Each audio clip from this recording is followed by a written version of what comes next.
네, 우리 사랑하는 성도님들, 오늘 말씀 가운데 한 분 한 분 모두에게 큰 은혜 있으시기 바랍니다. 네. 우리나라 국가대표 축구 선수 중에 우리 박지성 선수를 여러분 잘 아시죠? 이분이 이제 그 책을 몇 년 전에 냈잖아요. 책 제목이 더 큰 나를 위하여 나를 버리다, 이런 책입니다. 박지성 선수는 여러분 잘 아시는 대로 2002년 우리나라 월드컵 때 맹활약을 해가지고 4강에 진출하는데 정말 주역으로 실력이 뛰어난 그런 선수였고, 그 이후에 세계의 이 축구팀 중에서 아주 명문팀으로 알려진 맨체스터 유나이티드에서도 입단해가지고 아주 활약을 잘했던 아주 큰 선수죠. 아시지만 여러분들이 이 박지성 선수는 원래 이제 평발이라고 그랬잖아요. 그죠? 평발은 여러분 90분 내내 경기를 할 때에 많이 불리하고 쉽지 않다는 거 우리가 잘 알고 있습니다. 그런데 그럼에도 불구하고 그런 걸 다 극복해내면서 오히려 산소 탱크라는 별명을 얻을 정도로 종횡무진하며 열정적으로 시합에 임하고 경기를 뛰어냈던 그런 유명한 선수가 박지성입니다.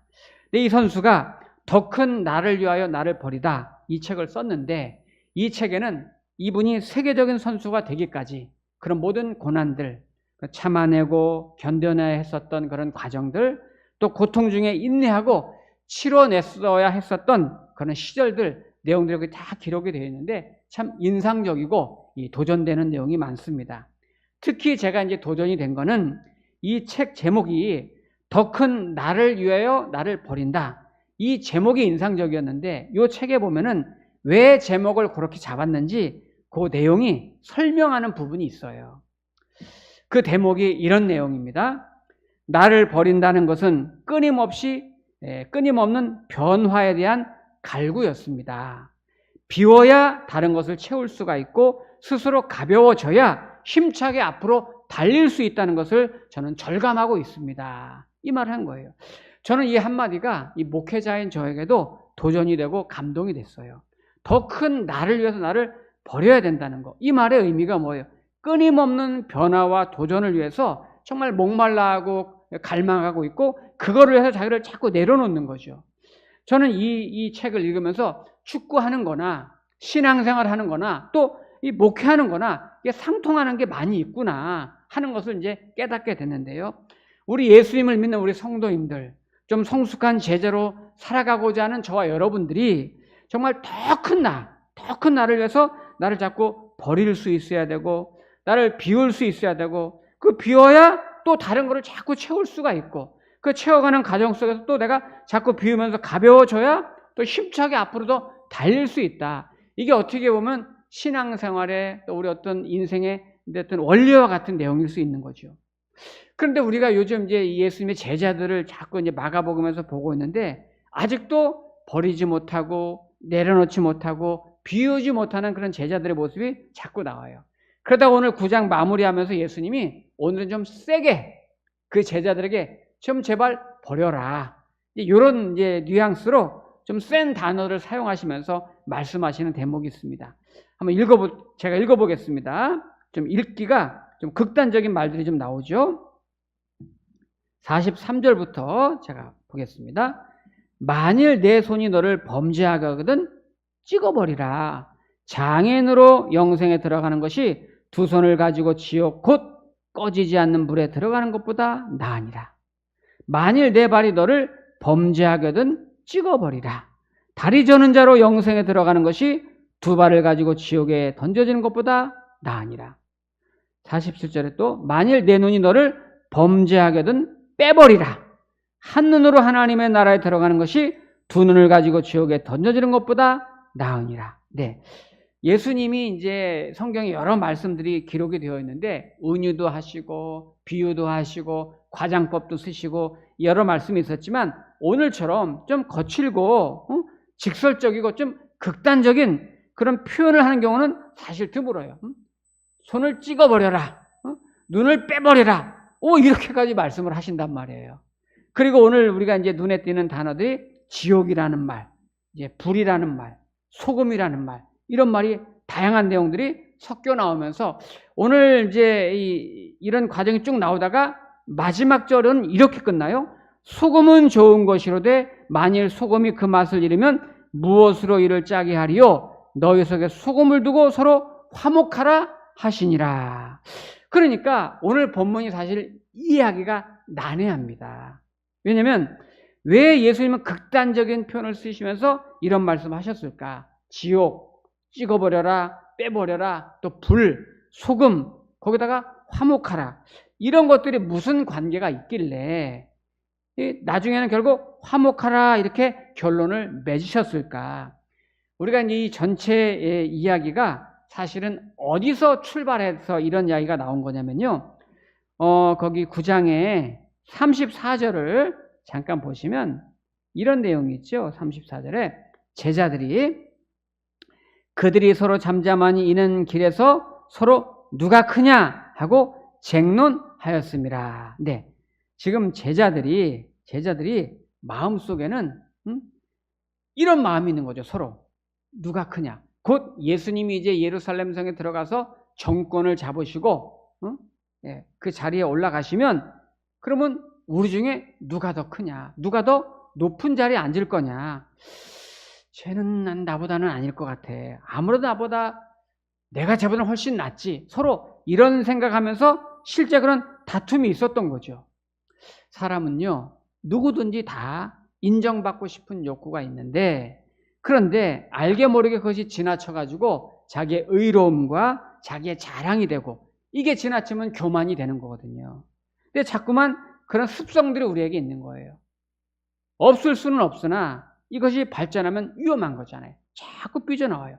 높아지고 자기를 드러내고 심지어는 이 자존심을 못 견뎌하고 이런 것 때문에. 우리나라 어느 중학교에서 있었던 일이죠.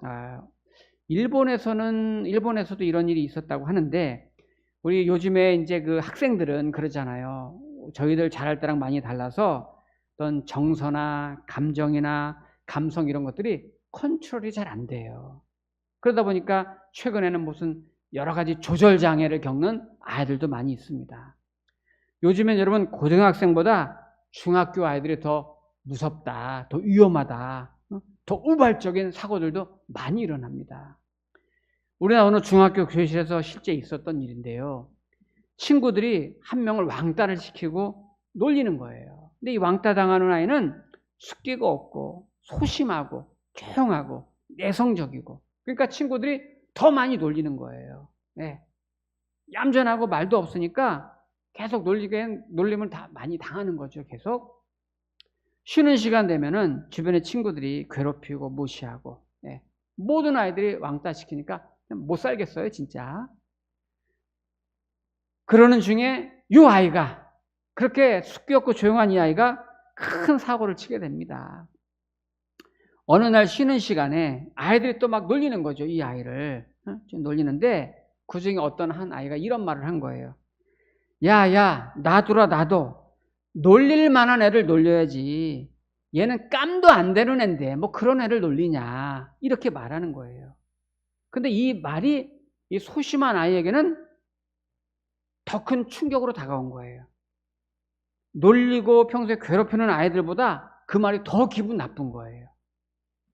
이 소심한 아이가 갑자기 다음 쉬는 시간에 나가가지고 자기한테 야, 놀릴 만한 애를 놀려야지. 쟤는 깜도 안 되는데 그냥 냅둬라 라고 말했던 그 아이한테 야구방망이를 들고 뒤로 가가지고 머리를 내려친 거예요.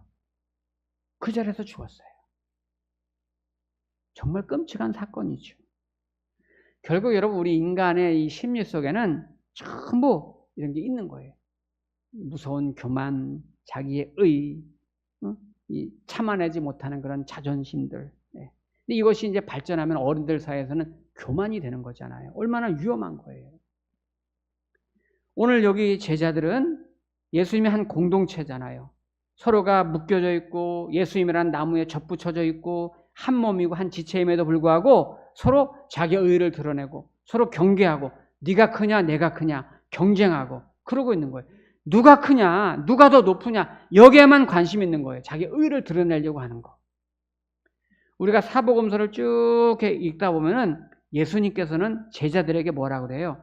너희가 얼마나 일을 많이 했느냐, 얼마나 일을 잘 해냈느냐, 이런 거를 가지고 한 번도 야단치거나 책망한 적은 없어요. 다만 예수님은 너희들이 다른 사람에 대해서, 소자에 대해서, 어떤 사람에 대해서 함부로 하거나 끊어버리거나 실족하게 하거나 시험에 들게 하는 거에 대해서는 예수님이 책망을 하세요. 아주 준엄하게 말씀하시죠. 예를 들어 지난 시간만 해도 우리 한번 볼까요? 누가 크냐 막 논쟁할 때 예수님이 37절에 이런 말씀하셨어요.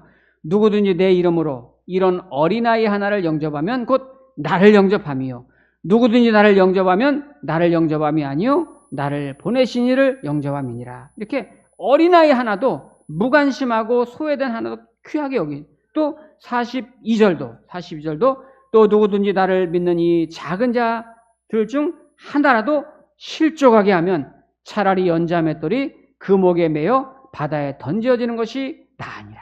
이렇게까지 한 사람 한 사람을, 작은 사람을 귀하게 여겼단 말이에요. 그런데 오늘은 더 나아가서 좀 살벌한 말씀을 하세요. 자, 거기 48절을 보면은 거기에는 구더기도 죽지 않고 불도 꺼지지 아니하느니라. 사람마다 불러서 소금치듯함을 받으리라. 이렇게 막 무서운 말씀하시면서 이런 어려운 내용들이 복합적으로 나온 다음에 마지막 결론은 어떻게 나오냐면 50절에 소금은 좋은 것이로되 만일 소금이 그 맛을 잃으면 무엇으로 이를 짜게 하리요? 너희 속에 소금을 두고 서로 화목하라 하시니라. 이렇게 결론을 내렸어요. 참 내용이 난해한 구절이거든요.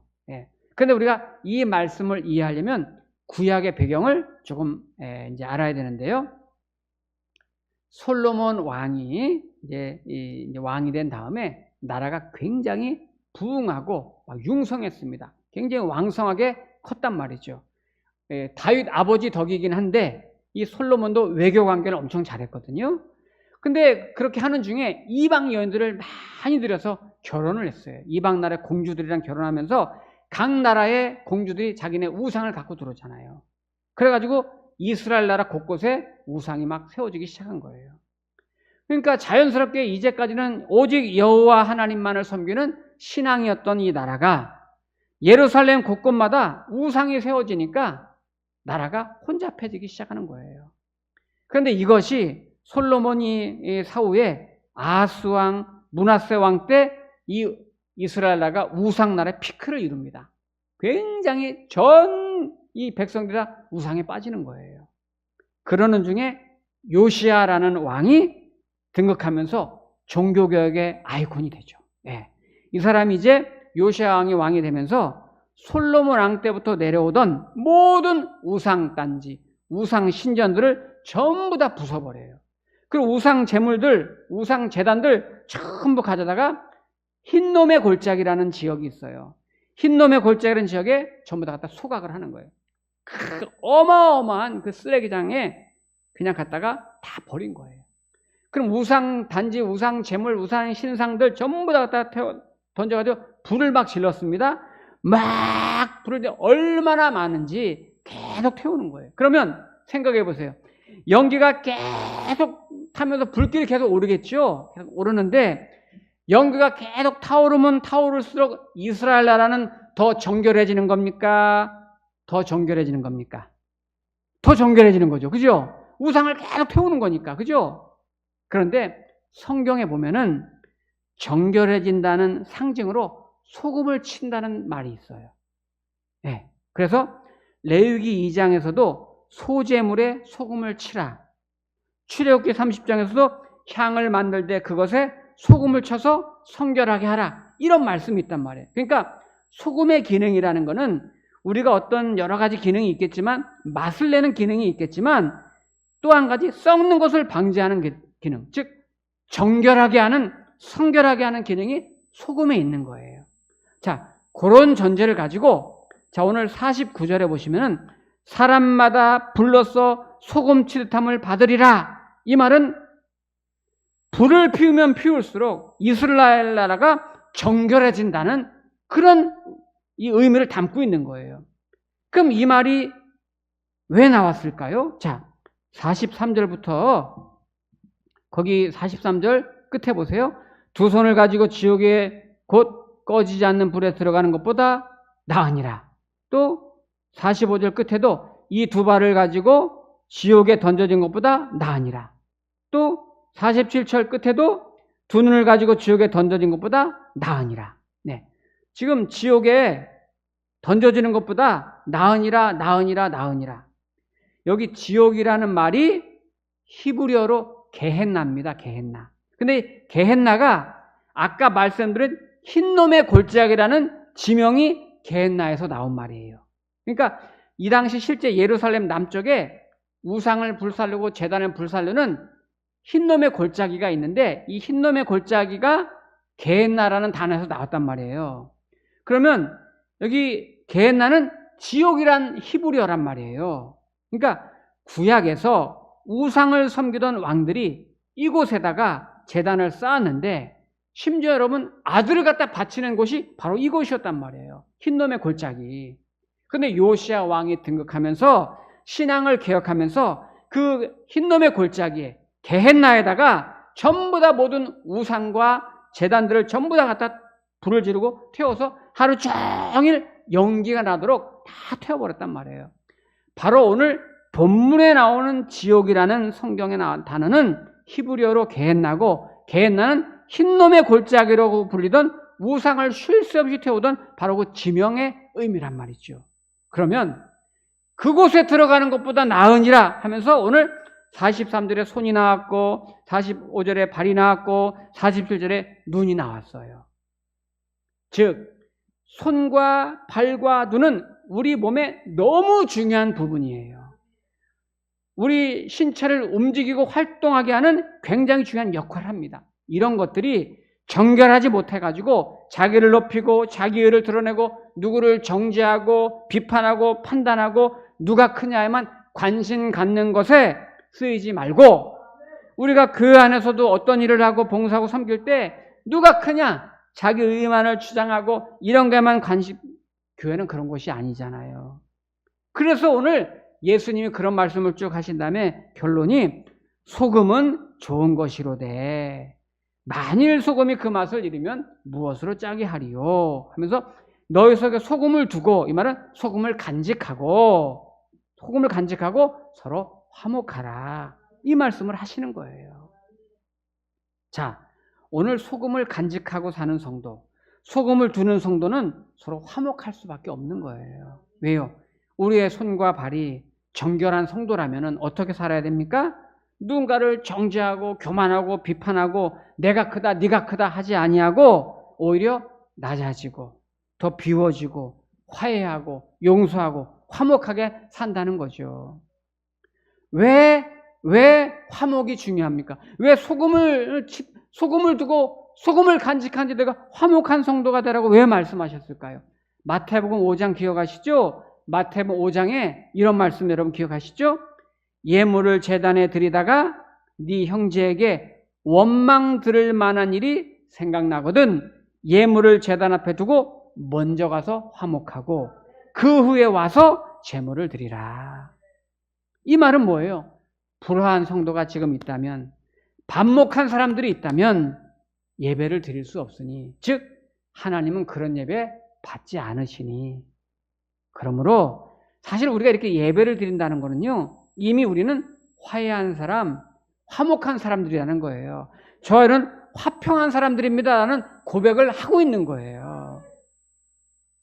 우리 이제 예배 순서 중에 우리 교회 소식 전하기 전에 우리 서로 자 우리 성도님 인사합시다. 참 잘하셨습니다. 사랑합니다. 환영합니다. 인사하잖아요. 그게 그 고백에 우리는 화목한 사이입니다. 우리는 서로 사랑하고 화평한 사이입니다를 우리 입으로 확인하고 고백하는 시간이에요. 그냥 순서를 넣은 게 아닙니다. 천재 시인으로 알려진 이상이라는 시인 있죠. 이분이 너무 젊을 때 20대 때 아마 돌아가셨나요? 폐병으로 일찍 돌아가셨는데 이제 어느 문학 잡지에 실렸다는데 그거를 이제 어느 신문 기자가 칼럼에 쓴 거를 이제 읽어봤어요. 근데 일제 강점기에 이제 이 김두한이 이제 술에 잔뜩 취해가지고 길을 가다가 이상신이랑 마주친 거예요. 그러니까 이상신한테 야, 너 이놈 이리 와봐라 너. 그러는 거예요. 이상이 예. 부르셨습니까? 예. 그러니까 야, 너 나한테 한 방이면 너는 골로 가는 거야 임마. 이리 와봐 임마. 예. 예, 알고 있습니다. 당신 이기셨습니다. 네, 당신 이기셨습니다. 이러니까 김두한이 더 이상 할 말이 없는 거예요. 네. 싸울 게 없지요.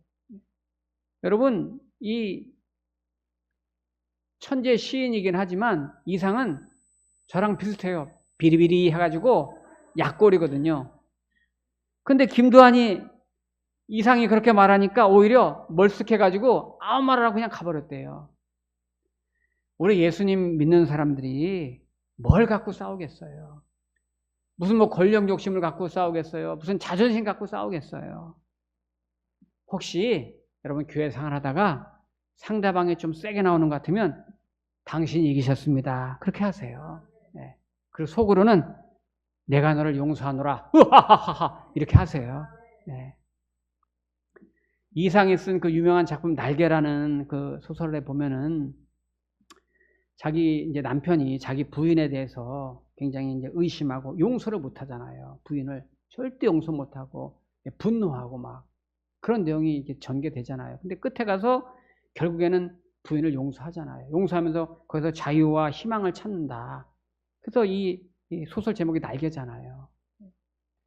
우리는 오늘 예수님 안에서 우리의 손과 발과 눈이 전부 한 몸으로 다 묶여진 우리는 지체란 말이에요. 예수님의 몸에 붙은 지체. 근데 신앙이 정말 깊어갈수록 정결해질수록 진짜 맛을 내는 단서가 뭘까요? 단서.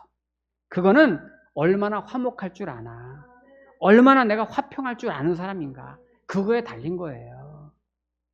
여러분 내가 얼마나 일을 많이 해서 봉사원신을 많이 해서 교회를 업적을 쌓았는가. 물론 좋은 일이죠. 또 내가 얼마나 공헌을 많이 하고 얼마나 많이 섬겼는가. 이것도 좋은 일입니다. 그런데 실제 우리 성도들의 전투는 정말 더 강력한 성도의 무기는 뭐예요? 정말 믿음이 좋다는 게 뭐고 정말 신앙이 좋다는 게 뭐예요? 소금의 맛을 내고 정결한 성도의 특징은 그 인품이 품격이 달라요. 성도의 성품과 언행이 딱 보면 느껴집니다. 기품이 있어요. 말 한마디도 여러분 달라요, 여러분. 거기에서 성도의 품격이 있는 거죠. 그래서 절대로 교회 안에서 성도들끼리 큰 소리 나면 안 돼요. 도레미파솔 이상 올라가지 마세요. 네. 조용하게 말하세요. 조용하게. 어떤 분들은 괜히 자기가 말이죠. 바로 잡아야 돼 하면서 정의의 칼을 든다고 입에 딱 칼을 물고 말이죠. 막 휘둘러서 상처 주고 막 아프게 하고 그렇게 하면 안 돼요. 교회는 그런 데가 아니잖아요. 예수님이 세리들, 죄인들, 창기들을 위해서 인카네이션 하셔가지고 더 낮은 자리에 내려가셔서 그들과 함께하며 섬기며 위로하며 그렇게 사셨던 것처럼 오늘 저와 여러분들도 교회 안에서 누가 더 크냐 그렇게 하지 마시고 누가 더 화목한가 누가 더 화평한 사람인가 예수의 이 엄중한 말씀 앞에 정말 따뜻한 성도님들 내가 먼저 손 내밀 수 있는 그런 화목한 성도님들 다 될 수 있기를 축복합니다. 네. 기도하겠습니다.